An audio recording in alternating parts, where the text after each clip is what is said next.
Ooh, Fredo.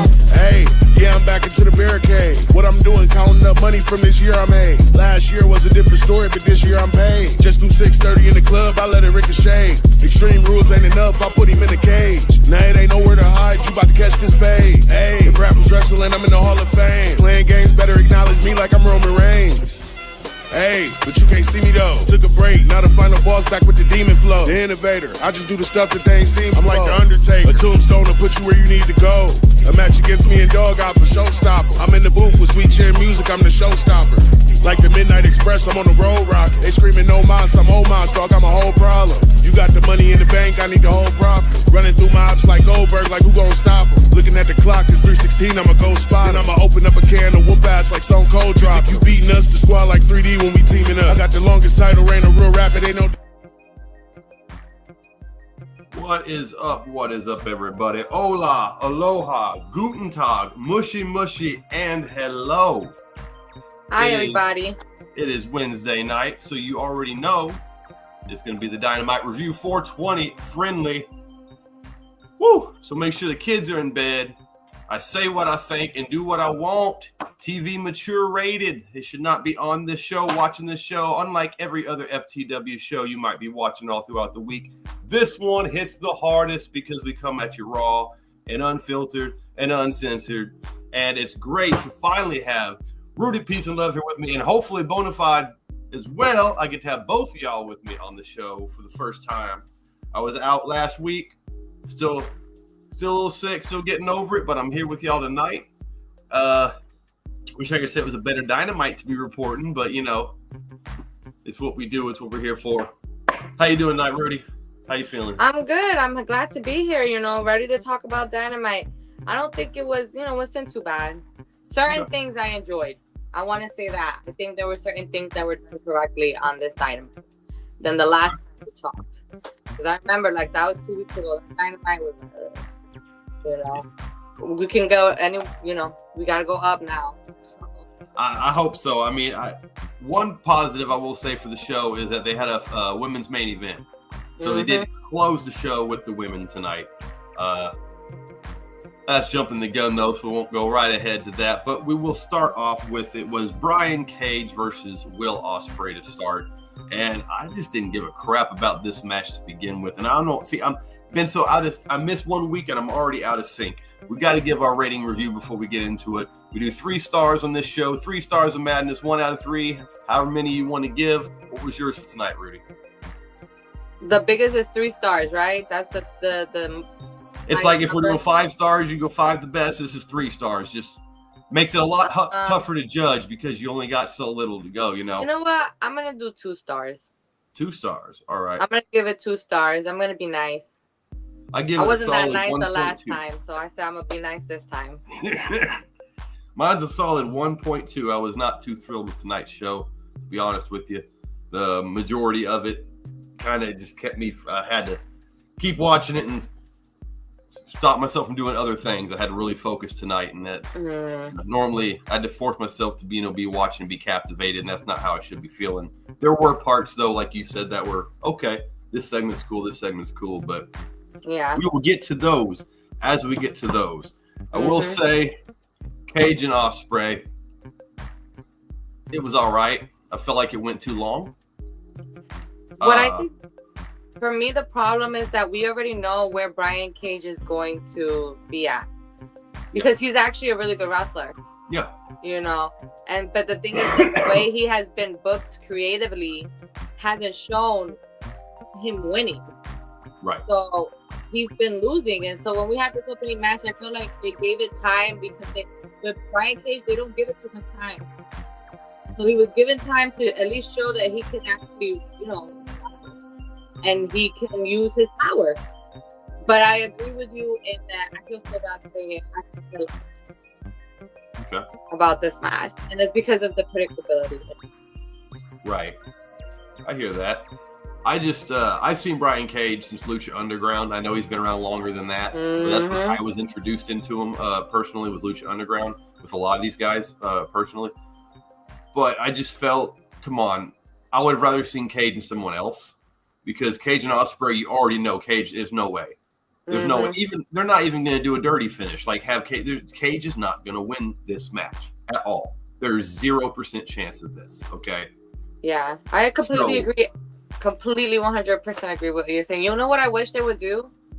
I wish they would let Lance Archer and Brian Cage be a tag team. Because that's what they were supposed to be in the Don Callis family. And if they would just let them be a tag team who destroys the other tag teams, they can build them up. And you know, we weren't here last week, but we know the Hurt Syndicate is the new tag team titles right there. The champions now. And we can really build, like Brian Cage himself is a monster. He looks like a monster. He looks like he can hurt you. He looks like he can break you in half if you wear a twig. And then you have Lance Archer, who's supposed to be the murder hawk. And then like his whole thing is everybody dies, right? Yeah. And so if you would just let these two people be monsters instead of being left, that is the problem. They're being put into that Laffy hole, and it doesn't really fit them because they don't look like they should be Laffy. They look like they should be going for some tag team gold. They look like they should be being built in the tag team division. Like right now, the Hurt Syndicate, they're the tag champs. You know, they don't have to wrestle them now. It's not a rush situation. But you have some tag teams here that they can fight. And they can, like, you know, the tag team division in AEW is actually very weak. And they can go against the tag team. They do. You know, there's some tag teams that are rookies. There's some tag teams that still need to be built, but they do have tag teams. Yep. You know, and I mean, I think that's just my opinion. If they they could call them the Murder Machine. You know, you got the the machine and the Murder Hot Monster. Yeah. I did took a few things on here. We had Ospreay picking up the victory with the Styles Clash, which I thought was okay. I mean, sure. I just hope that Brian was okay because he didn't fully hook that other arm. Yeah, he's so big that I feel like if he would have hooked the other arm, it might have did even more damage to him because it could have ripped something.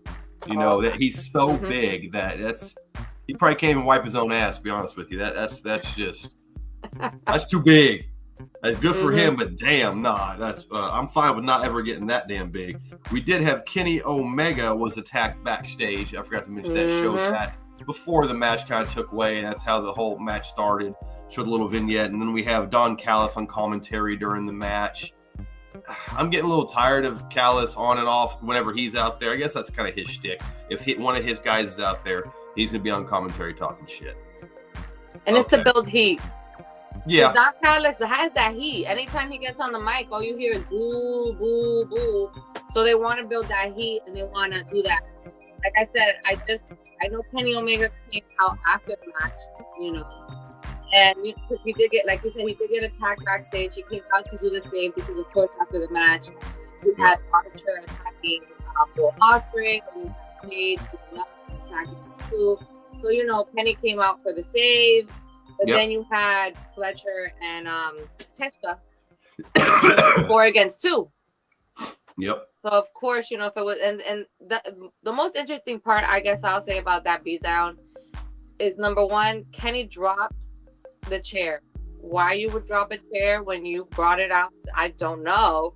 That's why wrestling. would you do that? You know, you could have had him get rid of the chair. You know, they were coming from behind, so I don't understand. That's number one that I noticed. And the other thing that I noticed about this is that Kenny kept getting up. Who? Oh, Kenny? Yeah. Even though he was taking a beating after, like they kept playing the music, then turning off the music, then playing the music, then turning off the music. And it's because, you know, it was like you thought the segment was over, but then Kenny got back up to take another beating. So you thought the segment was over, and then Kenny got back up to get another beating. It got to the point where Will Ospreay had to cover Kenny, I guess, for his own safety. Probably to stop him from doing it. Look, Kenny Omega's great. I agree that Kenny Omega is great. However, I think Kenny Omega's biggest flaw or biggest drawback is Kenny Omega. He gets in his own damn way sometimes. There's acting and there's overacting. And Kenny Omega is so famous for over-dramatizing, overacting, just too much. Like, bro, you're good. You had it. Good segment. You ended it fine. You don't need to stop. It's getting ridiculous now at this point. Stop. Yeah. You know, that's kind of what I think we saw that kind of for the first time tonight on Dynamite and in America. I've seen it so many times on vignettes and videos I've watched him do in New Japan and all. That's kind of how I know. Okay, that's kind of Kenny Omega. That's the part of Kenny Omega that I'm not a big fan of, is when he does that, because he's so good. He doesn't need to do that shit sometimes. And this time tonight, it seemed like for the first time the American audience saw live Kenny Omega getting his own damn way. Bonafide Thundercat is in the motherfucking house. Finally. Got the whole gang here on Wednesday. Holy shit, it's been too fucking long. Okay, listen, too long. Listen, but she decided to clock in tonight. I feel privileged. It's a blessing. We were just finishing up with the very first match of the night. Bonafide, how you feeling tonight? I'm feeling good. AEW, the show tonight, it was cool. It was slow motion, but AEW, they're getting better. So I like that it stuck to storylines. And then earlier when Rudy was talking about Lance Archer and Brian Cage being the tag team, I am tired of them trying to put Lance Archer in the tag team. I just want Lance Archer to be the TNT champion and just let him run. Just kill everybody. You know, so you're saying straight up, Lance Archer needs a solo run. He needs a solo push. Yes, absolutely. He's the murder hawk. You know what I mean? He should be out here just, stalking his place. And he should be like, Lance Archer should be built kind of like the Undertaker. I'm not even gonna lie. He kind of got the same little moves. He can really do that. You know what I mean? So I don't like that Lance Archer doesn't really get. Then do you think he should be part of the Don Callis family, or no? Okay. I'm tired of him trying to put him in factions. He was just with the righteous one, and then I think he was in another group. He just wanted to go see Jake the Snake too. Yeah, and he was fine with Jake the Snake. I liked him with Jake the Snake, but it ran its course, just kind of like with Darby Allin and Sting. It kind of ran its course. So that's why I feel like he's a well-seasoned wrestler where he could definitely just, go on the ring. Give him a run like they did Brody Lee. You know what I mean? I feel like he can bring that type of impact and significance to the TNT division and just the main division in general. And then Brian Cage, I just don't know with Brian Cage. He gets left on and then he doesn't. I just feel like he's just one of those people, whether you like him or you don't. And unfortunately, he's just not one of those wrestlers that's just not going to get over in my eyes. He's I don't really know why, but you're right. He's already there. Yeah. I feel like the way he's been booked, like he's in and out. Like you're not seeing him, one, consistently, and two, when you do see him, he's getting beat. Yeah. He's always getting the L's. It's the same with the Murder Hawk. Like, they had an opportunity to give him that. I feel like when he started and he had, he used to get people and throw them out when he had his entrances. You know what I mean? He had that, and they dropped the ball. And it's like, to build momentum in AEW, for some reason, is very difficult. It is. And then to keep the momentum, once you gain it, is also very difficult. Yep. You know what I mean? Yeah. And so it's like they got to figure out how they can actually give these men some justice, because they are actually both very good wrestlers. Right. And they look like they could, like I was saying, they look like they could kill you. Yeah, no, they're top-notch wrestlers, but I do think the other thing with Brian Cage is that he's done too much complaining in the media. He's always unhappy, always. So I think it boils down to his professionalism, and I think he just left a lot of bad taste in people's mouths. They're gonna book him just because based off of who he is and what he can do, but they're not gonna put him at the face of the company.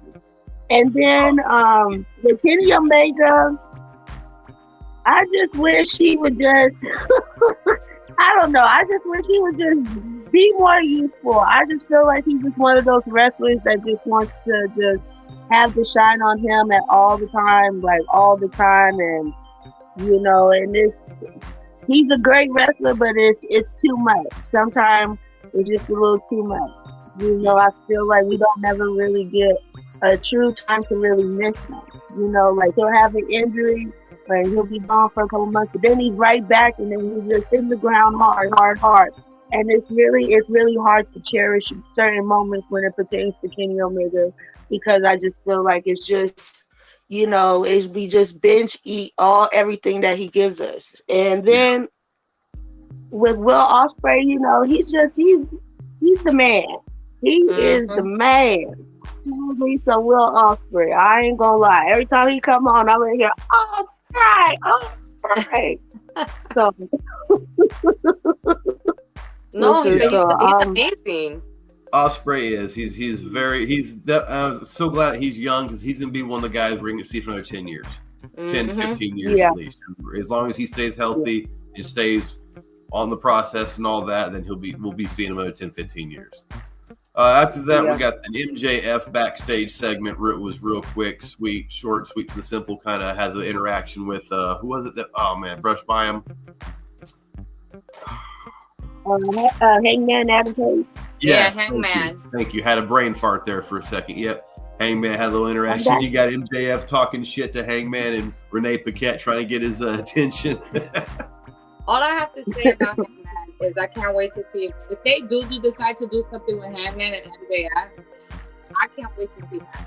And the only reason I'm saying that is this Hangman is such a different character than he used to be. Like, this is not the old Hangman that you knew, my man. No. He is a very dangerous man, and he has no problem being dangerous. And he says, this is who I have to be to protect my family. Yeah. And I feel like MJF is just talking, and I don't think that he understands that if he keeps talking, Hangman is going to come after you. Mm-hmm. You know what I mean? Like, I can't believe he let him talk this long. Yeah. Then we have another little quick Powerhouse Hobbs video segment. We don't get a lot of those from him. Saying it was pretty basic, pretty generic, wasn't that great. I'm from hell, I'm going to take you to hell. Mm-hmm. I'm not done with you. He was talking to Big Bill about, because what happened last week on Dynamite. I still wish he still had the Book of Hobbs. What happened? Oh no, I didn't mean to interrupt. I think he was promoting the match that he's having. He's having a match on Collision, right, with Big Bill. Yes. So I think that's what he was doing. It was very generic, Yeah. But I remember that's what he was talking about. Yeah, that's what it was. It was hyping up his match coming up against Hobbs. I wasn't sure if it was Collision or Dynamite. I think it is Collision, though. I think so. We had the I wish second he match. would have stuck with the Book of Hobbs, though, because this would have been another chapter in the Book of Hobbs. I think they're done with the Book of Hobbs. I haven't heard him say anything about the Book of Hobbs. I think he might be done with that. But I wish he would have continued it on, because this would have been a nice chapter. This would have been a good book. A good chapter and a good book. But I feel like since he's come back, he's been a little off. They've kind of, I feel like they're booking him and working him right now the same way they did Wardlow, and look who we haven't seen in forever. I think it's a matter of time before both of them are out the door, because they're not using them. And they tried to push Hobbs. They made Hobbs do that fucking massive World's Strongest Slam type shit to Big Show on top of the vehicle. Like, that's the last time, we saw Big Show. He put Big Show out like that in a emphatic fashion. You don't do that to somebody like the Big Show unless you're pushing the guy, and then nothing. I know he got injured, but still, it's like, I don't really know what AEW is doing, and it's kind of reverse Vince McMahon. If you look at it, AEW's kind of shelves and jobs their big guys, and their smaller guys are the champions. Whereas WWE is classic in the past of all their big guys were champions and their small guys got squashed. Mm-hmm. Yeah. I still think Hobbs is still taking time to get used to all his injuries and, coming back and still, performing. So I still think it takes a little while. You're still a little scared. You don't want to re-injure yourself. And he's been in some pretty intense matches since he's been back. And, I be scared. I be scared because they ruthless. AEW. They ruthless. So, all right. So even though we had the first match, it was Cage, it was Ospreay. I just wasn't the way it ended with the over dramatism by Kenny and everything. So that's another reason why I gave Dynamite such a low score. Is it the show did not start off for me where I'm gonna oh yeah, I can't wait to see what the rest happens tonight. I'm gonna sit in front of my TV and can't. No, it didn't, and that's supposed to. That's the formula, people. Everyone fucking knows this in wrestling. You start hot, you end hot. If you're gonna have some shit, you throw it in the middle. Otherwise, you've got a formula you got to stick to. That's just how wrestling is. Unfortunately, that's how it is. Well, they didn't pull that off tonight for me. The MJF segment, even though I love MJF and the biggest mark for MJF there is, wasn't enough to be like, yeah, Powerhouse Hobbs I wasn't impressed with. And then here we go, match 2, Claudio Castagnoli and Jeff Jarrett. Now, before I pass this on to either one of y'all, I want to preface this. I respect Jeff Jarrett for what he's done for wrestling. He's in fantastic shape for his age. All the things we said about Ric Flair and Chris Jericho and all the people that probably shouldn't be wrestling every week on television anymore. Not saying they don't need to be there or have something to do, but they don't need to be wrestling every week on TV. Okay, which why you don't see Jericho doing it anymore. He does his little segments, so he's kind of learning. Jeff just probably never will, and especially not against a guy like Claudio Castagnoli. This might have been great 10 years ago. The match went way too long. Okay, way too long.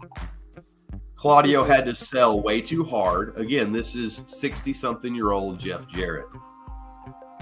Okay. There was a lot of slow movement, weak chemistry. That was one of the worst giant swings I've ever seen him do to anybody. He had to do it so slow and safe and carefully for Jarrett. Jarrett still looked like he's about to shit himself. Like it was not flattering in any shape or form for me when I was watching this match. Of course, this is where it doesn't work for me. Yes, we know the formula for the BCC, the Death Riders. I really hate the name. I do. I hate the name. But we know the formula. They're always, everyone's going to get involved, some blah, blah, blah. You don't need to with Jeff Jarrett and Claudio Castagnoli, but here we go. Wheeler Yuta, and then Mox 2 has to hit him with the modified version of his finisher. Claudio hits him with 2 Gotch neutralizers and picks up the victory. They start to beat him down, all the yada, yada, classic stuff. I'll leave the next little segment that happens after until y'all have given me your opinion on the match. Go ahead. We'll do Rudy first. Okay. I didn't hate this as much. I'm not going to lie. Oh, that's fine. You don't have to. You don't have to agree with me at all. I do think the match went for too long, and I do think that Claudio sold a lot for him being the age that he is. But, yes, the formula for the Death Riders is always going to be the same. But you know what I like? That Jon Moxley doesn't care about your age. Yeah. As soon as you say you're going to go after that title, you are a marked man. That's all I have to say, because I didn't expect him to come out because he's a Jeff Jarrett. He's in his 60s. You wouldn't think he would be a threat. You wouldn't think he would be a threat to a Claudio. You wouldn't think he would be a threat. But Jon Moxley doesn't care. And that's what I like about it the most, because that's what he does. That is what he comes out to do. He says, you gonna come after my title? I'm gonna come after you first. And you're not even gonna make it to the match. You're not even gonna get another opportunity. Like, I feel like everything from the beginning was a setup. It wasn't meant for Claudio to win cleanly. They could have done it that way. But I think the whole point was to have him get destroyed, to break his spirit. Because, it is true. I do have respect for what he's done for this business. And I think they're trying to give him this flowers. I think they are trying to do, I'm going to say it, like what they're doing with John Cena and WWE. They're trying to give him those flowers. They're trying to say, hey, we know this is your last year. We're going to give you strong booking, even though he's 60-something years old. And his matches don't need to be that long. Like you said, I don't think it needed to be that long. But I said, oh, okay, Jon Moxley, he don't discriminate by age. He's going to kill you no matter what age you are. It could have been Ric Flair. He would have done the same thing, the same exact thing. That's actually really... That's Great points. Those are great points. Bonafide, what do you think? No, I agree. I don't have nothing to say about it. I agree. I agree. Were you a fan of the match or no then? No, not at all. Not at all. No. I So could for have me, done it was- without it. For me, we were 0 for 2, but this was the little bit of brightness to this for me. After, of course, the beatdown and I say the beatdown, the interference, Jarrett loses, he's laying there. Da, da, na, na, na, na, na, you know, our boy MJF's music, which you knew, especially because they didn't go to commercial, they didn't cut away, they're just showing Jarrett laying there, and you fucking knew. And here he comes, smug as shit, big ass shit eating grin on his face, fly ass glasses. I gotta get me some of them. Those shades are fly as fuck. I gotta get me some of them. Hell yes. Anyways, comes down the ring. Hey Jeff, just want to bam, knocks the shit out of him. I mean, now I don't know if a lot of people caught this. He legit hit him, because if you start to look, Jeff is cut a little bit. He's starting to bleed just a little bit from where that ring hit him on his forehead. He hit him with the mic, right? No, the ring. Dynamite Diamond ring. He Okay, punched his ass. He straight. And I'm like, which one did? Because I know he hit him with something. He straight caught him. Bink. And then he goes ahead and leans down to him and says, I do respect my elders, so I'm not going to tell you I told you so. Classic. So that had me chuckling. That had me like, all right, now if you're going to end something, at least, okay. And I was glad that didn't have Jeff win, because I was really afraid when I knew this match was going to happen, but they announced it last week that they're going to have Jeff Jarrett face Jon Moxley for the. At that point, I knew that Mox was just going to end his life. If they did that. Yeah. I still would have been okay with it, but it would have made more sense if he would have went against Yuta tonight if they were going to do that, and he beat Yuta, not beat Claudio. Not a Claudio, No. yes. And I don't even mean to say that about Yuta, because Yuta's a beast too, but out of the group, you would have to put Yuta there. That's just how it goes. We have a Ricochet backstage segment where he fucked up his noise. Wait, I want to talk more about MJF for just 1 second. Okay, go ahead. I just want to put an input in there. We're talking more about MJF. Go ahead. We can talk about MJF all night. They are not having one-on-one segments anymore. Remember how they had that segment together? Ever since that segment happened, they've been kept separated. They're just still talking about each other. MJF is still talking about each other. Now. You're cutting out a little bit. I can't hear some of what you're saying. Oh, I was just saying that I like that they're keeping them separated, because remember they had that long segment. You talking about Jeff Jarrett and MJF? And MJF, Yeah. yes, because MJF is still talking all that crap, Yeah. but Jeff Jarrett and him haven't been in the ring. They haven't had a segment together. They haven't been talking, and I really like that they kept it separated, because that segment wasn't great, and I'm happy that we are kind of keeping them apart, but still keeping the story going. Yeah. That's just a little tidbit I wanted to say. I think we will see MJF, Jeff Jarrett. I don't particularly care to see it, but it's going to be good because of MJF's style of wrestling. He will be able to go slow and not have to slow down to compliment Jeff, if that makes sense. So I think that will be a great match. Yeah, I agree. Did you have anything to say while we're talking about the Ricochet, the little Ricochet build-up before he went out there? His fucking up his noise. I like Ricochet in AEW. I like Ricochet in AEW. I feel like we get to really see Ricochet for who he is than what he was in WWE, trying to be a superhero and, trying to be this role model for the kids. I feel like he's able to get, just a weight off his shoulder, and now he can just play around, and we get to see Ricochet for Ricochet. And, it's a delight to see Ricochet. He out there talking shit. He's having fun. So we got another one coming in. I was unaware we were getting a fourth, but that's all good because it's Miguel MTG. Did you actually catch Dynamite tonight? While you're fingering your phone, did you catch Dynamite tonight? with the diamond on the cap, can't see your face looking all scar facey. Did you catch Dynamite tonight? Of course I did. That's why I'm on here. Okay.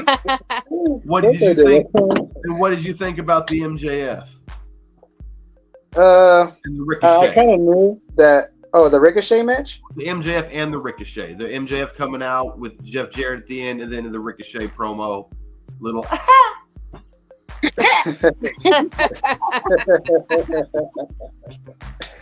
What you call the MJF part? I kind of knew that he was like, "Can you finally attack the guy instead of talking to him a lot?" Because I knew an attack was coming a mile away, so I knew that was gonna happen. And Jeff Jarrett, I really hope this is your last year. I love Jeff Jarrett since the WWF days, like in the early '90s. But if AEW, I swear to Jesus, if they put that world title on him, Oh no, that ain't happening. That ain't happening. no, I Chris is thought gonna for a take brief it from second. him. I Let thought me for a tell you, brief Chris is moment they gonna might get be at that. stupid. That's not gonna happen. That's but yeah, so yeah, and Jeff's just like a 13-time champion. He don't need it again. That's fine.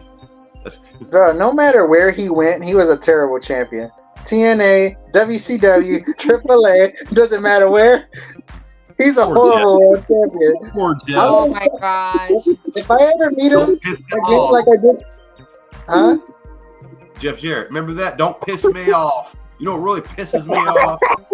Slap Ain't nuts. I great? That's why MJF said that, by the way, people in the promo. Ain't I great? That was a throwback to old school Jeff Jarrett. Mhm. Okay. Yeah, and if I ever run into him in Dallas, if I ever run into him at a meet and greet, I'll let him sign my Intercontinental Champion that I have there. And I'm gonna tell him What'd you not call to. huh? I'm gonna tell him not to. I'm gonna tell him you said he was shit.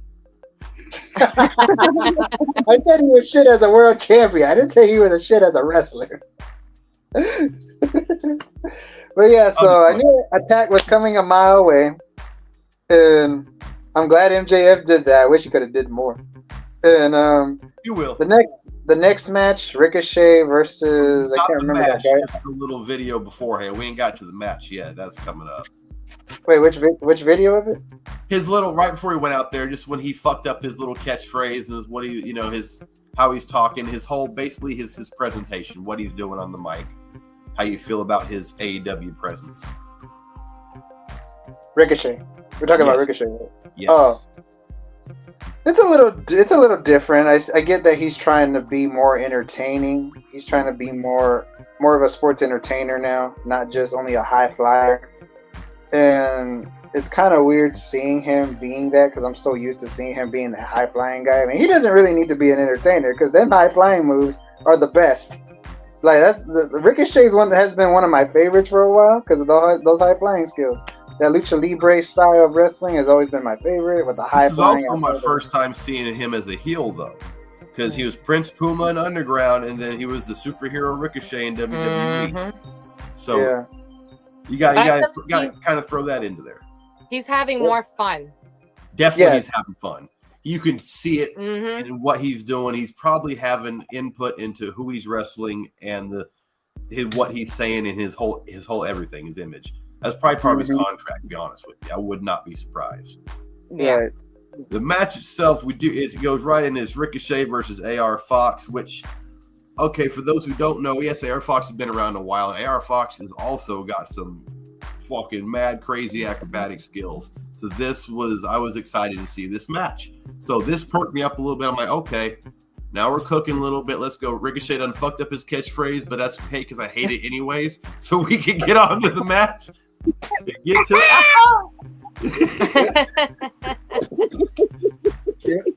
But here is where, oh man, okay.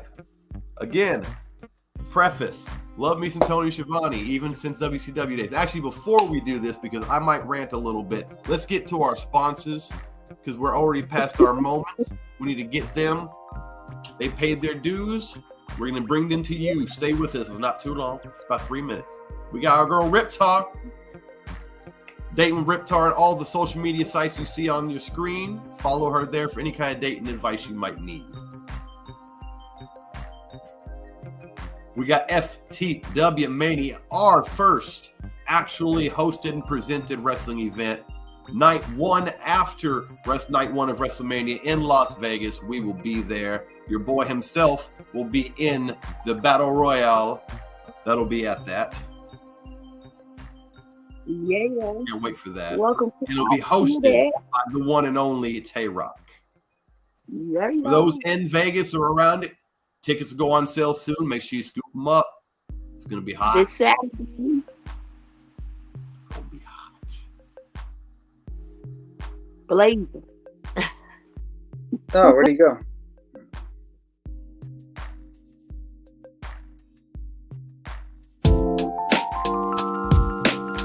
Yo, FTW gang.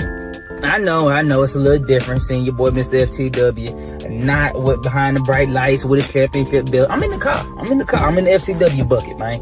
With that being said, I gotta let you guys know. Yes, shout out to Real. But yes, that being said, here, 5 to 7 business days a week. If you want to be a paid sponsor, all you got to do is hit me up, man. We run live 5 through 7 business days a week, and we go live on 5 different platforms, gang. 5 different platforms. You can go out there and reach, you know what I'm saying, really reach the numbers you really want to reach. Let us help you do that. And with that being said, man, I always want to give a shout out to all our sponsors. So shout out to all the paid sponsors if you are a paid sponsor already. And shout out to the ones that are out there that's going to become a sponsor in the future. And with that being said, man, it's your boy, Mr. FTW. I don't want to hold up any more of your time. So we're going to play these paid sponsors.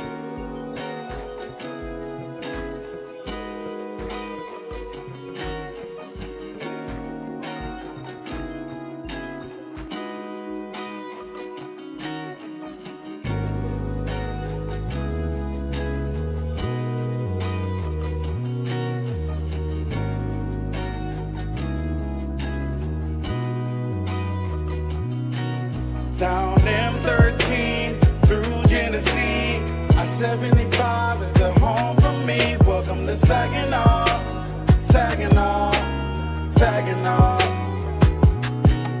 Down M13 through Genesee.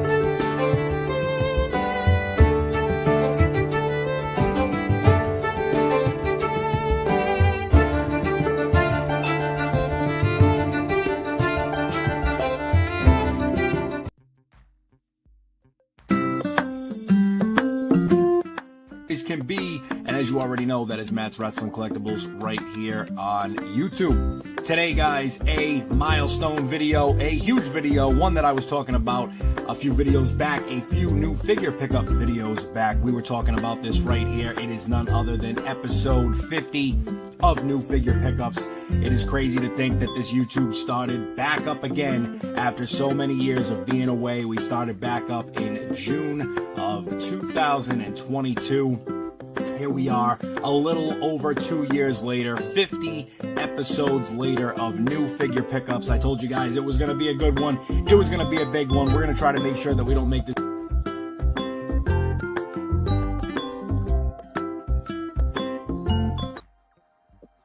Yes, indeed. And we are back. And thank you, everyone, for sticking with us. Even if you tuned out there for a second, it's what I do during commercials. But those are our paid sponsors, and they are some outstanding individuals and companies. So y'all need to make sure you click like, follow, and buy some shit. All right. Now, before I let all my colleagues here have their opinion, you know I got to have mine. I got to get my rant. I got to say my say. And here it is about Ricochet and AR Fox. It was a great match until I don't know why in the fuck Ricochet is doing a people's moonsault. You ain't the motherfucking Rock. It's too iconic of a move. I cringe when I see people do anything close to a goddamn tombstone, Undertaker tombstone. I get it. It's going to be done. I'll get over it eventually, but it's still hard for me to see. This is too fucking iconic, and the man ain't even retired yet, and you're doing no, absolutely not. Pissed me the fuck off. And then what made it even worse, okay, Tony Schiavone, but you're getting fucking senile every goddamn Dynamite. You fuck up people's names, you fuck up moves. I'm tired of it. And this time, Ooh-wee, boy, I hope they got in your ass, because in reference to the move that I'm saying, calling the people's moonsault, because it's what the fuck it was, okay? He not only keeps hinting that it's The Rock's move with kind of the way he's talking, he even says he did that weird dance thing that he did, and then he hit him with the elbow. Motherfucker, there was no elbow involved. It was a moonsault. If you weren't hitting at it before, you might as well should have just said it. Shivani, shut up. He needs to retire. He needs to go back and do interviews, and they need to put Renee Paquette on commentary. Then we can get our female persuasion on there, because I'm getting tired of Tony killing shit, and not in a good way. Okay, he's dropping the ball every Wednesday. He was great in WCW. I don't know what he did after that, but yeah, I think his time is coming to an end. At least he is for me, because all he's doing every week is pissing me off. Taz is bad enough. Taz says some zingers. You know, he's gotten better over the years, but you got Taz and Shivani. I don't know if I can handle it. Tony Khan, I don't know if I can handle it, brother. You need to figure something out, because tonight was having Ricochet do that shit, and then Tony, and I'm probably being way too much of a stiffler on it. I'm just, when it comes to wrestling, there's certain things that are almost sacred to me, and just like moves, like finishers, iconic finishers, and things like that. But not just that. When you're a commentator, your main job, especially if they fuck up or do something that's kind of questionable, is to not dwell on it, is to not even pretty much acknowledge it and move the fuck on. And Tony knows this. He's been doing this 30, 40 years, okay? He knows this shit. And for him to not only continue to harp on the move that he just did, but to then say it was an elbow drop, I don't know how you get an elbow from a moonsault. Tony Schiavone, people. We do get Ricochet picking up the victory. Not with that move, thank God. Then he goes and pulls scissors out of the bottom turnbuckle or something like that. Is that where they were, the bottom turnbuckle? That's where it looked like he pulled them from. But we do get Swerve. You know, the match is over, so Swerve's gonna, interfere. Because I forgot to mention, if Swerve interfered during this match at all, his match with Ricochet next week, would be off. So Swerve waited. Ricochet picked the victory. Swerve takes him out of the ring, starts whooping his ass. You hear the chants of Swerve's house. Can't wait for that match next week. Ricochet retreats. That's going to be a banger. I can't wait to see that one. Yeah. I had my rant. I had my spiel. We're going to start with MTG, then go Bonafide, then go Rudy. MTG, what you got, brother? It was a decent match. And about that finisher part, people are out of ideas these days. They kind of use those moves, and they kind of do it from the top rope now and do it from other areas that we never thought we'd ever see. So we're out of ideas these days. So you're going to see some replicated moves like that. And Ricochet using the scissors, kind of like Abdullah the Butcher using the fork. Well, Ricochet has the scissors to do that. And it's funny that we're seeing Ricochet in a sports entertainment mode. And I'm honestly, it's growing on me. At first I hated it, but now it's growing on me.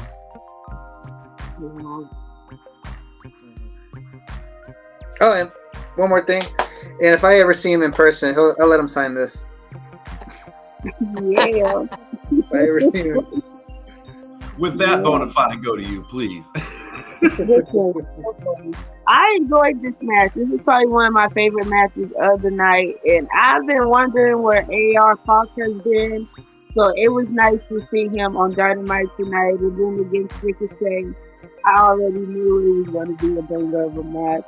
And then for Lyle, for you to get mad about what Ricochet did, that just lets me know that he's doing his job.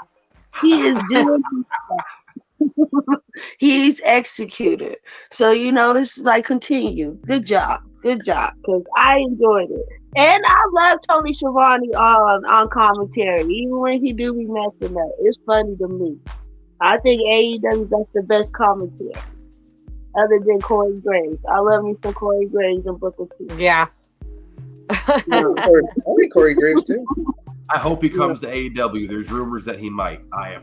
Please bring me some Corey Graves. They need to spite. Everyone on that panel sucks. Bring us some Corey Graves. Listen, if we get Corey Graves, that's a nice collection. That's a nice little ad. And then that's a nice fit too. That's a nice fit. I feel like that's a good fit for nothing. But nonetheless, this was my favorite match of the night. Yeah, Ricochet, he was just doing this thing, and I like to see it. I like to see it. And AR Fox, you know, this was just another big event. You know, two great wrestlers. You know, they do high flying moves, and they just know how to stand and deliver. So it was a great match. I agree. I think this match did what it had to do. Like, as soon as I saw it was AR Fox, I knew he wasn't going to win because we've seen him. He was back, I think, last week he had a match. And he didn't win that match. And this week he was going against Ricochet. And I know that Ricochet is going to have a match with Swerve. So we're not going to stop Ricochet's momentum. But the good thing is that he showcased Ricochet very well. He showcased himself very well. But he showed, you know, it was a given good time. This match was given a good amount of time. And I think it was to build the momentum and, you know, that he's been building since he got there. So, and then the ending, of course, Swerve was going to come. Like, he said he was going to catch him before he even saw him in that match. He warned him he was going to get him, you know. And so, and the scissors, I was surprised where he took it out of, you know. But I knew he was going to, you know, that's like, I guess, going to be his weapon, his choice of weapon. You know, where Swerve has that brick that he uses. Ricochet is gonna have his golden scissors. And so I didn't mind this at all. I actually agree. I think this was the best match that we had on the show. And it's because we had two top tier wrestlers given the time. And of course we had to keep the story going about how much, you know, Swerve hates Ricochet. And so we got all that done in this time. I wasn't mad at it. I said, okay, we did this right. We did, at least, you know, it didn't go for too long. They both can go in the ring. So I said, this was a fine match to do what needed to be done. Can't complain. And see, and I agree with every thing you say. I was enjoying the match. I was into it. I was like, cool. And then all that stuff that I ranted about happened. So I was just, that threw me up. That threw me off. I didn't give a shit after that point. I was like, damn it, I'm so tired of this shit. Every week it's something. I was throwing a little fit. You know, but the match itself, yeah, it was probably the best match we had tonight. That's kind of not saying something when your best match of your night is AR Fox and Ricochet. Not throwing shade on either one of them, but neither one of them are your top guys in any form or fashion. So why are they throwing your best match of the night? You see what I'm saying? We have the Mox backstage promo, which was, I should have wrote it down word for word because it was amazing. It was amazing. It was his wife interviewing him. And thank God, I was kind of worried, or I'm not really worried. I was wondering if they were going to do it. There was no acknowledgement that they were married. No. He wasn't extra sweet and kind in his words or nothing. It was straight fucking Mox. It was amazing. I loved it. Everything he said. He gave basically a synopsis of it. Is he gave what we've been wondering, was the title in the briefcase or not? No. Why? You want to take a picture? Does it matter? Do you see it? Does it make it more important if you see it everywhere? If I hold it up, I am the champion. This is the champion. You're the AEW champion. You're looking at the AEW champion. This is the AEW champion, not something you can win or you defend. I was like, oh my God, I've never heard that before, ever. Like, I've heard a lot of promos. I haven't heard nowhere near what there is. So maybe I'm missing something. Maybe he's ripping somebody off, but I've never heard this before. This way he described the championship and the title, the championship belt that everyone in wrestling, all fans, everyone holds the titles like sacred. Like, that's what we want. We want this on our shoulder, on our mantle. We want to get it autographed. We want it around our waist. We want, this is what we fight for. This is what we achieve. And for him to completely blow our minds with that don't fucking matter, but makes sense with what he's saying. Not Alundra Blaze dropping the WWF Women's Championship into the trash on WCW. Nothing like that. This is, I love it. It was fucking amazing. One of Mox's best promos ever, if not his best. Like, this was fantastic. This picked me back up. I was like, oh yeah, Mox, man. Woo! give you the mic every week. That's why. That's why right there. That's why you're That mom. character is right at home in AEW. It doesn't work in WWE. No, not at all. Like probably in the Attitude Era, yes, but modern day WWE, no. I'll tell you, WWE did him perfect because a watered down Mox is Dean Ambrose. Yeah. Like as far as what he'd get away with as Mox in WWE, it's Dean Ambrose. Because that's just him. So now you're seeing him unchained, unleashed, let go, which is what he was in the Indies before WWE. They had to water him down when he got there. Like this is not new for people that know Mox. Like this is not new. This is just fresh and yes, please, more of this. Yes, I think this is the best work he's done. Yes, that I have to say because he said, "I am the world title." That's who I am. You don't have to see it. That's me. Yeah, you want to see the title? Look at me. I am that champion. You don't have to see it because I am it. Yeah. And when he said that, I was like, "Ooh, yes!" I'm like, this is, and it's so sad. AEW hasn't been so great because he has been the brightest spot. His whole storyline, I think, has been like for me. Don't get me wrong. We still have some good little things in there, but the best spot. I look forward to hearing what he has to say, seeing what he's gonna do. You know, I mean, it doesn't because he's already told you what he's gonna do, so it's nothing shocking. And so that promo, like you said, it was. If you were sleeping, it woke you up. Yeah, exactly. And here we go. This tonight's episode of fucking Dynamite was like a bipolar episode for me because I'm up again. I'm like, fuck yeah, this is great. And then we get the Daddy Magic 30-second merch madness, which he can keep mad out of his motherfucking mouth. I'm going to call this the Daddy Magic 30-second merch plug. That's what I'm going to call it. There wasn't no madness involved in his dumb ass shit. Looking like a kid that just fucking snorted a bunch of Adderall trying to sell you merchandise. This was horrible. I get what they were trying to do with this segment. Personally, I do. But I swear to God, with the attention deficit disorder now that everyone seems to have already with this generation, this is not helping. This is SpongeBob on crack. We don't need it. Don't need it at all. This was horrible. I did not like the segment. Thank God it at least segued into a New York Minute with Chris Jericho. That wasn't very good either. That wasn't very good either. So I go from I'm fucking stoked to we're the opposite. That's what I didn't like about it. We went from segment to segment. I don't want to spend a whole lot of time on this. Let me get y'all's opinion on those next two segments, the Daddy Magic and the New York Minute, starting with Rudy. Listen, when they said it was like a 30-second plug, I don't watch promotions. So they already ruled it out. I don't even know what he looked like. I don't know what he was selling. I have no idea because I'm not buying merchandise right now. If I wanted to know what the merchandise was, I would just go on their website. And so I said, oh, this is a 30-second for me to go get some water and then come back. So, I mean, that's just me. And so I skipped it. Now, the New York Minute, you know what I liked? Jericho's not so happy anymore. Okay. Like, he was always smiling and like, hi, hello, hi, I'm here. And now because, Big Bill, he's upset at Big Bill because he lost. And, he's like trying to make it into a teachable moment. But it doesn't look like a teachable moment to me. It looks like you're upset at your student and you don't want to yell at your student, but you're being passive aggressive. And I like that because I was kind of getting tired. I'm not gonna lie. I was getting tired of this. So I like to see a little edge there. And I felt like, the segment wasn't that great. I'm not gonna say it was the best segment. I just noticed, like, in the end, he had this smile and it completely went away because he's faking it.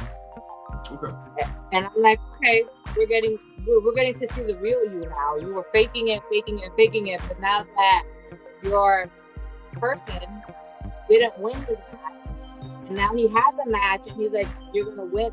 Like what he said to him in the end, he's like, you're gonna fix your mistake. You're gonna win that match. Let's come back here if you lose. I don't see him being very nice if he loses that match. And so, and mind you, that was only the ending of that segment. The rest, that was only the ending of the segment. But I said, okay, we're getting a little bit more in our learning. I was like, all right, let's see where this goes. All right, Bonafide, what do you think? I just don't like when it's just segments back to back. I just didn't like that. I like to see a segment and then some action. When it went from the 30-second commercial and then to the New York Minute, I that's where I went bipolar. I was excited, and then I went completely. I was disconnected. So that's the only thing I gotta say about it. But MTG. How long is Jericho going to be wrestling? Probably another couple years. Forever. He's gonna be a Ric Flair. Yeah, honestly, he's probably a Jeff Jarrett. He's not even in his 60s yet, so he could be a Jeff Jarrett, brother. We could see him another 10 years. Yeah. All I gotta say is that promo was so mediocre, Okay. and I'm just not a fan of this new Chris Jericho's has always been one of my all-time favorites. I'm just not a fan of this whole. Not a fan of the learning tree.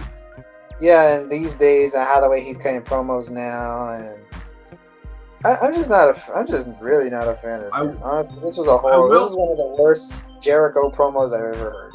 I will have to defend it a little bit. You have come in very late on the learning tree gimmick and storyline arc that they've been working.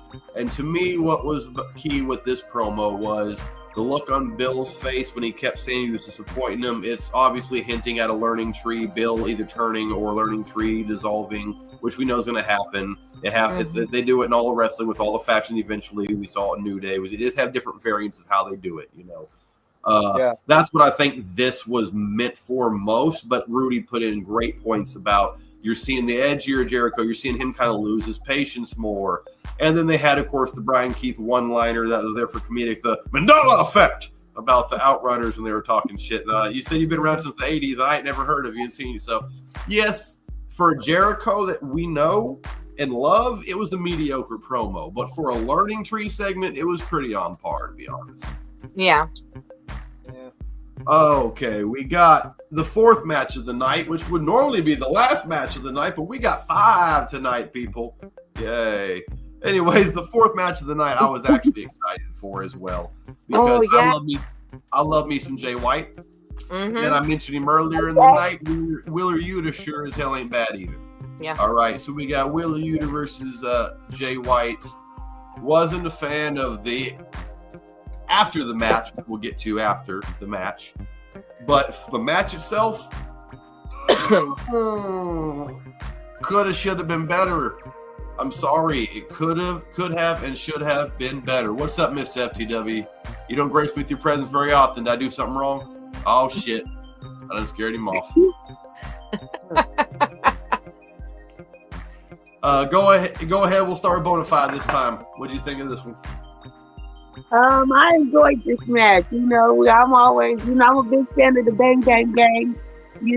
So the only thing I didn't like about this match, because we usually do get 4 matches, and we got 5 matches, and I feel like this match was rushed. So I feel like we weren't even really able to get into it, because right when we got into it, the match was over. And it was like, really? Very too long. They could have given some. Sorry, girl. Go ahead. No, you're good. So, but yeah, I enjoyed the match. I just wish it was a little bit longer. I just felt like it was rushed, and they could have waited. They could have had this match be the first match, or they could have just waited for another show. And that was the only thing. Just misplacement of the match, because it wasn't. Yeah, that might have changed things. If they just made this the first match of the night, that might have changed things for me too. Like I might not have had such a damn bipolar attack during this tonight's episode. Yeah. Yeah. Okay, we'll go with MTG. What did you feel about this one? I'm sorry, Bonafide. Were you done? I didn't mean to cut you. Were you done? I didn't mean to cut you off. Yeah, no, I was done. Okay. I was done. Go ahead, MTG. I agree, but with Bonafide, match was too rushed, too short. I thought it was gonna be longer. That's pretty much all I gotta say. How'd you feel about the outcome, the victory, the victor? Well, I knew Jay White was gonna pick up the victory, and okay. and then the part where Moxley comes out, and I said, Yeah. there's gonna be another attack coming on my way. And I said, "Will you do the switchblade, damn it?" While he's staring at you, and then freaking Claudio came behind and then clotheslined him from the back, and I was like, "Come on, man, do it, damn it!" The classic damn Death Rider formula that we're seeing. Rudy, how'd you feel about the match? This was the match I was most excited for. Okay. I love Jay White. I think he's an amazing wrestler. And to be honest, I'm gonna say something controversial. I think this whole Death Rider, besides John Moxley, because he's the leader, I'm not gonna put him in there right now. I'm gonna talk about his minions. Out of all his minions, I think the MVP has been Wheeler Yuta. Oh God, yes. In my opinion, I think he's been the MVP. That man will take he a ride or die. Okay, that man will take a bullet for John Moxley. All right, and especially the fact that he keeps getting involved in all of the ones that want to be number one contenders. He's the one that keeps getting in their way. You know what I mean? Claudio's a second behind him. You know, because Claudio's with him at all the time. Those two are like a clique. Right? Yep. And so I have to say, far behind. I was excited because I love this new version of Wheeler Yuta. He's not vanilla anymore. He has I don't know what he is. I don't know if he's depressed. I don't know what's going on. He's never happy no more. He's not smiling. He got that beard. He looks like he hasn't slept in days. And so I was really looking forward to this because we've been teasing this forever. You know, we've been teasing this since all the way from, is it Full Gear? You know, the Ed World, one of those where he's the one who cost him the title. And so it's been teased for weeks. And so I was like, oh, I've been looking forward to this. I agree with Short, but I felt like this was a tease because I think that hopefully this is what I would do anyway. I would keep building that feud. Keep having Wheeler Yuta get involved with Jay White. You know, even though he beat him, keep having him do that. Because eventually what I would like is for them to be in a pay-per-view. I would like them to have a match in a pay-per-view because, you know, he won this one. He's going to win the next one. I'm not going to lie, of course. But that way we give him more time and we showcase them both really well. And, of course, the Death Riders are always going to get involved in the matches. That's what they do. But I think, you know, I don't think this is the last time we're going to watch this match. I don't think this is the last time they're going to. Hopefully I'm right, because if this is it, then I would be very upset. Okay, because this was not how you show your talent. Yeah. But if this was just a tease and they're just building it more and more and we get to see it in pay-per-view, I can forgive it. I can't forgive it because then we can have a real pay-per-view match. There are no commercials in between, and we can give it the time that it needs. You know what I mean? Willard had some offense. So you agree? So you do agree tonight's match, it was too short? No, I do agree it was too short. I do agree. I was looking forward to it, and then, you know, it was kind of a little bit generic too. You know, I'm gonna say with him. In his leg. You know, we've seen that a lot lately in wrestling. Let's go be a wheel. Let's go for the injury to make the stronger competitor be weak for this amount of time. So I don't think it was that great of a match. It did not meet my expectations at all. But like I said, if we have another match, I can forgive it. If you're going to give me a pay-per-view with both of them together and change the match story, go through the same thing with the injury, I could forgive it. But no, I did enjoy the match. No, it was too short. We knew they were going to attack Jay White. Rated FTR was going to come out regardless because they, you know, last week they were like kidnapped and they beat them up, and then they, you know, they hurt that old man, you know, who was their friend from the 80s. You know, and so of course they're gonna come out to defend. And Jay White was the one who helped. Who did he help? He's the only one who came out to help Adam Copeland. Yeah. So I saw that coming. But the match itself, mediocre. Hard, but true. MTG. Wait, what match are we on again? I'm sorry. Jay White, Wheeler Yuta. Oh, decent match. I enjoyed it. Wait, I already said my thoughts on this. Oh, you did say? Yeah. Okay, my bad. I was confused. I was like, wait, what? All right, so that's right. At the end of it, that's what I was waiting for. We did have Jay White victory, but of course, he didn't come to help. He didn't come to, you know, beat him up. You got the Death Riders, you got Mox and everyone, but rated FTR, I fucking hate that. Come down to Kill a Few, Dax gets the mic and talks about, you hurt Ricky Morton. He's one of my idols. You sure do got a lot of idols, brother. You talk about Bret Hart a lot, now you're talking about Ricky Morton and who's next. But anyways, I'm not a fan of this trio at all. Love FTR. Adam Copeland, Edge, either one, I can take him or leave him. I don't hate him, but he's not, by far, not one of my favorites. Never has been. I would only take it serious if it was a heel faction, to be honest. I'm sorry to cut you off, but I just had to. No, you're perfect. That's a great point. I agree with you 100% on that one. It probably is what it needs. I was all for Edge and Judgment Day when he first formed that and brought all that together for people that don't know or don't remember that was his shit to begin with. And then they really shit the bed on that one. But anyways, that's a different show. That's a whole different can of worms. Before we get to the main event of the evening, we're going to have Bonafide's favorite time of the night because we got segment after segment after segment after segment, which once again cuts our main event down to like, what, 10 minutes? 10 minutes, yeah. It was pretty short. So tired of them doing that. But we got a Mariah May interview at the top of the ramp, which I actually enjoyed. I thought it was a great interview. I can't say the word because there are women on, and even though I say what I want and do what I want, I am respectful towards the fairer sex. But she basically says, hey, we're in Huntsville, Georgia, but you should drop the H and put on a C instead. So you can go ahead and sound that out for yourself. I love that she did that because that's very edgy. That is one of those words that I just won't say, and you really don't say. It's very, very offensive to women. Most women. I will say, though, I do know for a fact that I've met friends and people from across the pond, Australia, Great Britain, England, all that. They use that word regularly and are nowhere near as offended as Americans are with it. So that's probably why she can use it with such a plum and so easily.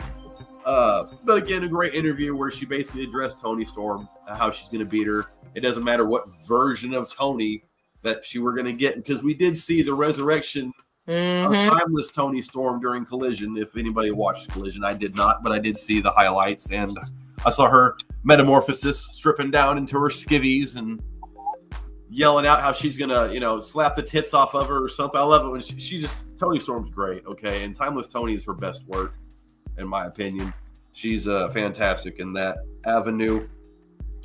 I love we had the Guns vignette. I've wondered what's been going on with the Guns. They look good. The Billy Gunn's sons.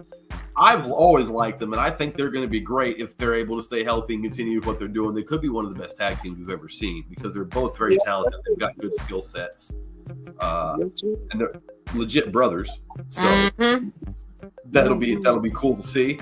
We get a Hurt Syndicate video telling us about how, actually they were giving Private Party their props, which made me think for a second, are they going to recruit Private Party into the Hurt Syndicate? I hope not. I mean, they already tried. That's how we got here. They did. That's right. So, they gave them their props. They told, hey, you fought well, but we're the Hurt Syndicate. We got these belts, and we'll give them up when we're ready. Like, it ain't nobody taking them. We hurt people. People that don't know, they hurt people. All right, what are they? They hurt people. They hurt people.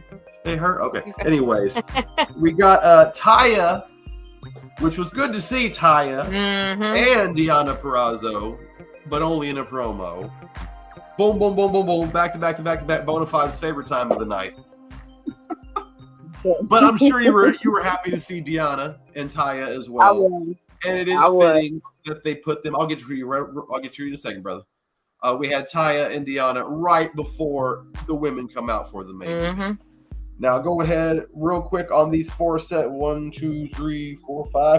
segments that just had to start with MTG. What'd you think? Any words of wisdom, advice? I was happy to see Taya and I was the reason why I did this. I was like, I was too. I was happy to see them back tonight. And are they finally gonna do something with them? What they Are they call gonna- them? Give them a name. The Vendetta. Vendetta. Thank you. Yes. So they're forming a faction, which I haven't seen an all-women's faction yet in AEW. So maybe we need to get that going. And who would be a part of it? Taya Valkyrie and Deonna Purrazzo. No, I said who else do you think they should bring in to be a part of that? Oh, to part of them. Ooh. For the Vendetta. That's be a good one. You should bring Joe? a professor. Yeah, Serena Deeb or Anna Jay. Either one of those would be good Yes. additions. Yeah. Mm-hmm. Yep. So. What do you think about the Guns, Mariah May, Hurt Syndicate? Any feelings on them? Their promo vignettes? I did know that they were gonna win tag gold last week, and they're just trying to make a statement. That's all I can pretty much say. All right, Rudy. The Mariah May interview, I love the woman from Hell. So I had no issue with that. I'm happy. I didn't get to watch Collision, and so I'm so happy that they showed us what happened because I wanted to watch that segment so bad between them because this is the first time they're actually talking since she came back as Rookie Tony. And once I watched that segment, I said, "What a genius!" Like, her gimmick is being an actor, so she can literally be any version of herself that she wants to be. She can even become a whole new version and always go back to being timeless Tony Storm. Now, I don't know if Mariah, I want Tony to win. I was just a little disappointed, I'm not gonna lie, because timeless Tony Storm came back and she didn't come to Dynamite. We didn't get anything from her except for that's what happened already. And I said, not even a little video, not even a little movie, nothing like that. And I just felt like that was kind of a missed opportunity because she has such a big fan base. And it would have been nice. I feel like they're trying to get more eyes on Collision. And that's why they did reveal on Collision. And they're doing more with Collision. But, I would love to see her. But this is what it has to do. Mariah May said she's going to kill her. She's always saying she's going to kill her. And she's always meaning it. So hopefully the match matches the feud. You know what I mean? So I didn't have no problem with that. I was excited to see it. The Gun promo, I've been wondering where they were forever. I knew they were here. But I'm like, Jay White is over here literally always fighting for his faith. And that's your group.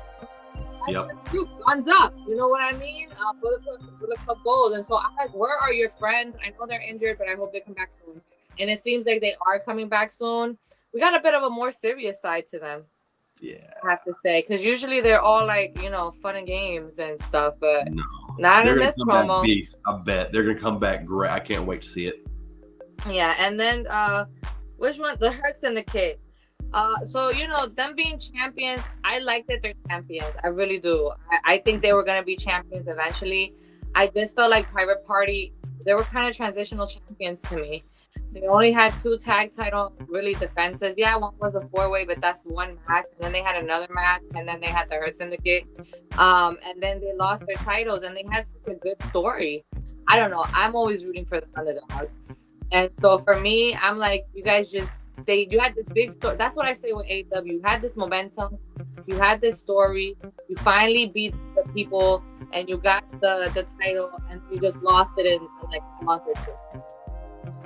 So I didn't like that story, but I do like the person that kids. I think they're gonna hold the division up very well. So the promo was great. And Deonna Purrazzo and so happy to see Deonna Purrazzo. She's my favorite wrestler. She's my favorite female wrestler with Io Sky. They're both on the number 1 list for me, and I have been dying for them to do something with her forever. I do like Taya Valkyrie. I think she's great too. So I'm just hoping this leads to something other than them having like 5-10 minute matches. Then we don't see you, and we see you, and we don't see you, and we see you. Let's be more consistent. You know what I mean? Let's show a bit more consistency with those two because they have it. Remember when we talked about that stupid Casino Royale? Mm-hmm. And we were wondering why weren't they in it? still wondering that, but they're here. They're doing something for 30 seconds. You know what I mean? Yeah. And I think those were all the segments, right? Was there anything? Yes, ma'am. They were. Bonafide, what you got for us? No, I agree with everything that everybody said. I don't really have too much to say on anything about it. No specific ways you might feel about it or anything you noticed? No, I'm just excited for Colton Gunn and Austin Gunn. That was nice to see their promo. You know how I feel about my boys. Yeah. So, so that was like the highlight. Right, May killed it. So, yeah, her and the kid. I'm kind of mad if they already got the tag team titles. You know how I love Private Party. So, yeah. So that's all I had to say. Okay. Did you anything else you wanted to say, MTG? I forgot about the Mariah May promo. Yeah, what's She's up? damn good. She's damn good on the mic. And the Gunn brothers, I haven't really seen much of them. Because I think they were tag team champions when I was not watching AEW, so I haven't really seen much of them. Back then, they were definitely finding their way. They were starting to. You could see a little bit of their personality, but not until they really kind of became part of Bullet Club Gold with Jay White, which you really get down with the Bang Bang Gang. Like, oh yeah, okay, they got something cooking now. And then they got one or both of them got injured. I actually met both of them before. Okay. I met them in Dallas, and they were saying what's up to fans, and they said what's up to me. So they were cool guys. They seem like pretty cool people from what I've read and seen. We do get to the main event of the evening. Mercedes Moné versus Yuka Sakazaki. I guess she's known as the magical girl. Is she the genie? Huh? I was wondering the whole match if she was the genie lady. I think that's actually, I didn't know until you just said that. Looking at her gimmick, because I was looking at her way she was dressed and kind of trying to figure it out. I think that's exactly what she's supposed to be. Okay, yeah, that's a great observation. I wouldn't have ever got that. Yeah, that makes sense. And she is a Japanese wrestler from Japan, and they do a lot of look at Kairi Sane was the pirate prince. You come down with a pirate hat and pirate music and a damn steering, So yeah, they do stuff like that. That would make sense. She'd be a genie or some kind of something, whatever a Japanese genie is, because genie I believe is an Indian, what's it called, fiction or whatever. So this match, I'll make it short, sweet, simple. The show started on a low and it ended on a low because the match fucking sucked. I'm sorry, it did. Too many of Mercedes matches in AEW for me have sucked more than have been good. Very, very, very slow transitions, and there was no chemistry between the two. I just was not impressed at the match. There was a couple of that was cool moments, but then followed by come on. I miss Sasha Banks. I miss the gimmick. I miss the moveset. I miss the way she wrestled as Sasha Banks. I just don't feel this Mercedes Moné. I don't care if she's holding 4 belts. And I do want to say, for whatever reason, they're not acknowledging. I guess I'm not sure what it is either, but the Princess Dojo or some kind of weird title she has. One of the 4th ones. They acknowledge that she has 4 belts, but only 3 are championships or something like that. They wouldn't acknowledge one of them. So I don't quite know what the deal is with that. Just wanted to throw that out there. Yeah, we can start with Rudy. What'd you feel about this match? I agree. I don't want to agree, but I agree.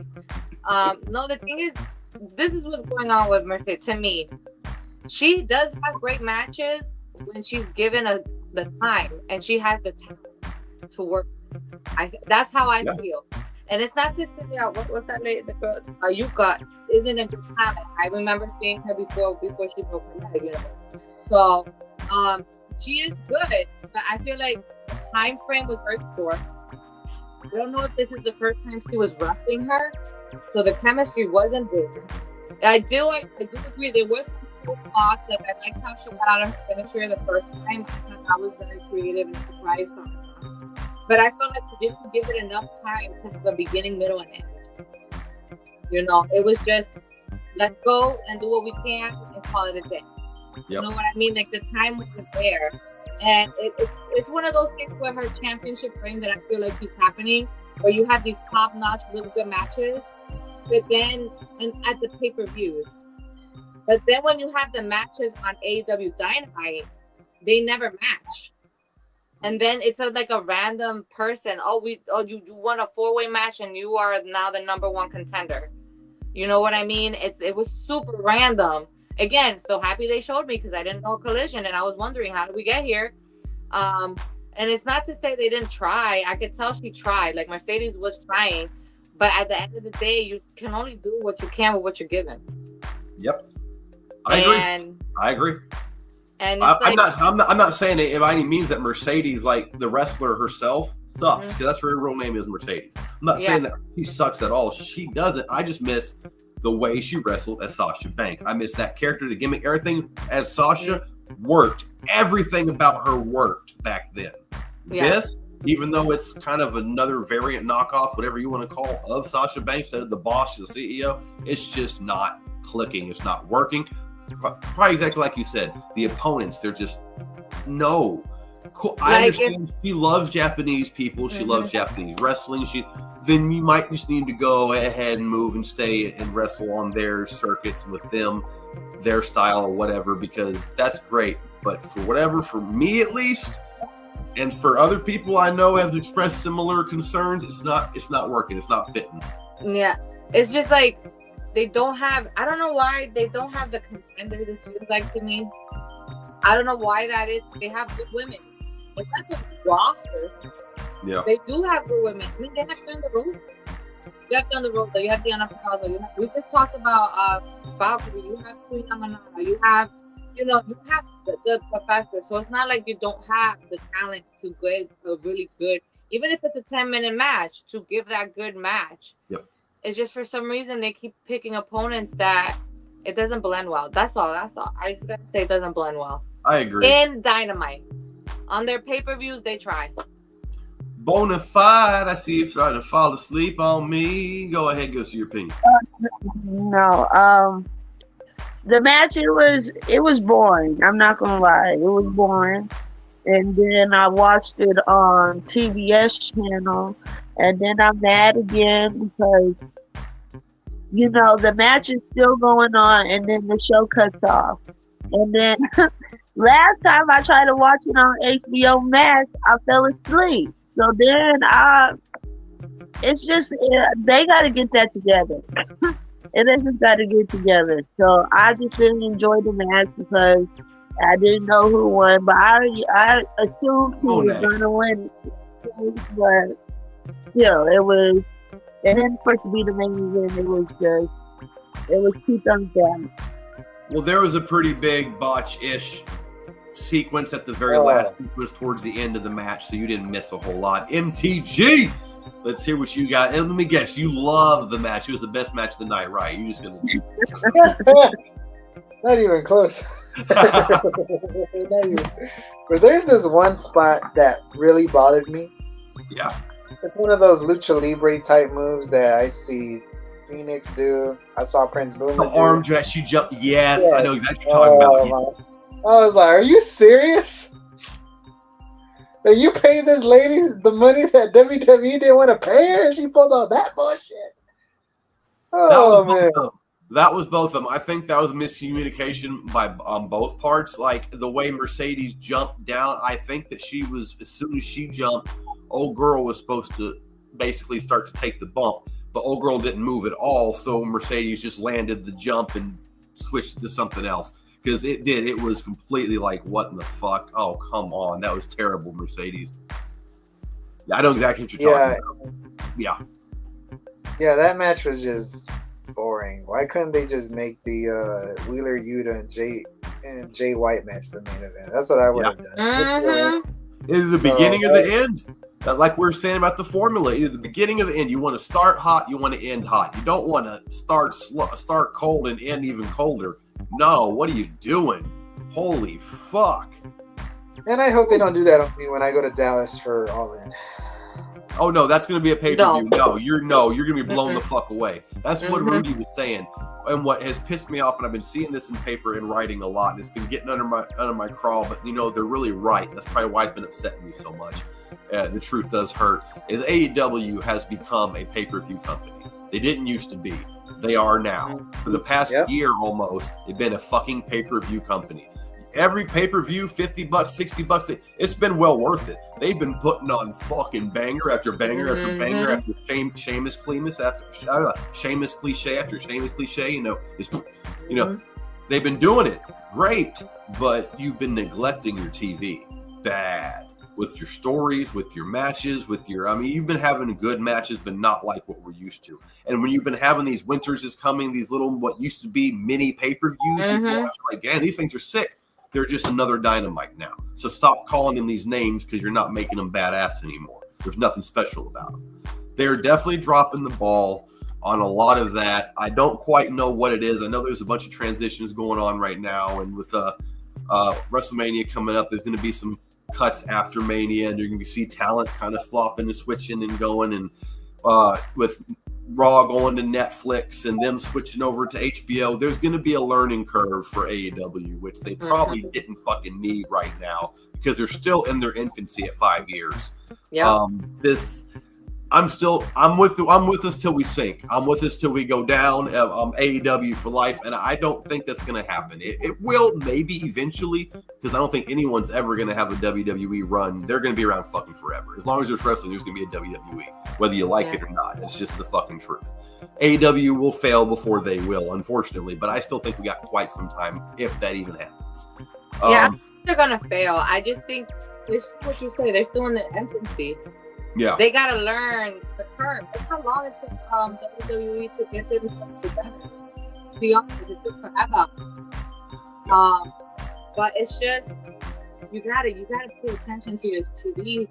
Like it was banger after banger after banger Dynamite, and then you have these months where there's no banger, and you do have those gems in between, which are great, which is what keeps people coming, like John Moxley. Rodney May, Tony Storm, those are your gems here, and they're doing the Hurt Syndicate. They are the reasons people come to watch the show. Yeah. But you can't neglect it because you don't have enough time. It feels like you don't have the time. Yep. If they wanted to do this HBO Max thing, they really could have. The thing is, they're trying to do it with TBS.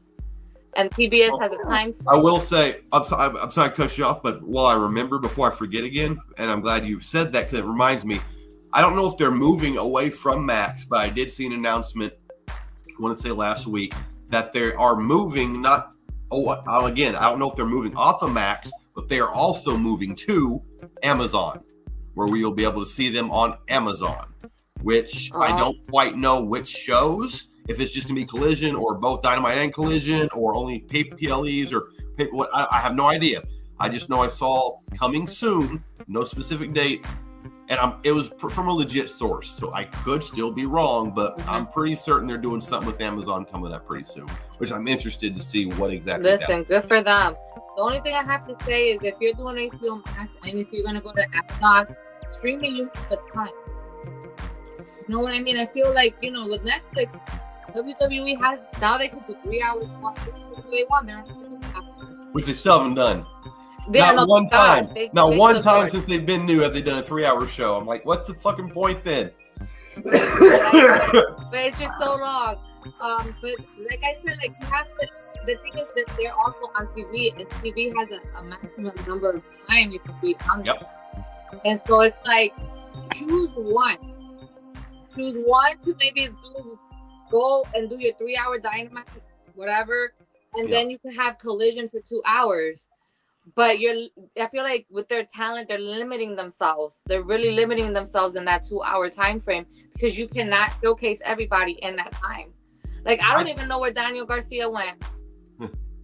He's on Collision. He's been doing a lot of stuff on Collision. He had a segment on Collision. He's just there. But with that, I don't want to hold up people too much longer. We did get through the show tonight. Y'all stayed with us for almost an hour and a half. Thank you so much. I want to thank all of my guests that were here tonight. Well, actually, I have one guest because I got my two co-hosts here with me. But I got MTG. Thank you for popping in, brother. We really appreciate you. Always good to see you with your opinions and everything. We got the beautiful Bonafide Thundercat, thankfully once again rejoining us after her sabbatical. You know, being lazy. I mean, you know, she has some things to take care of. She has family business people.